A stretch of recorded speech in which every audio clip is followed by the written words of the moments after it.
So I wanted to make a quick video to show the 3D printed cup holder design I made. You can see mounts in the ashtray there. And disclaimer, if you decide to print and put this in your car, you do so at your own risk. I claim no responsibility for anything that happens. I have had some people warn me that the ashtray door is a little weak and sometimes pops off. I haven't had any problems with that myself. I feel fairly confident about it, but that is a possibility of risk, so you take that on at your own risk. Anyway, so this is made out of, I print it anyway with PETG for the hard plastic, TPU for the softer, flexible filament, and this lets it hold a wide range of cup sizes, not just cans like some other cup holders out there. So for example, nice full-size coffee thermos here, fits in no problem. And yeah, that's pretty much it. So I'm going to next show you how to assemble it from the printed parts. You can get those parts off of Thingiverse. I'll include a link in the description. And yeah, if you've got a 3D printer, or if you've got a friend who's got a 3D printer, download it, print it, put it together, and you're good to go.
And then installation on the car is easy.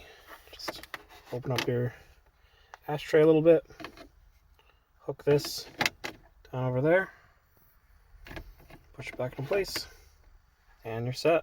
You can adjust a little side to side, wherever you prefer. That's it.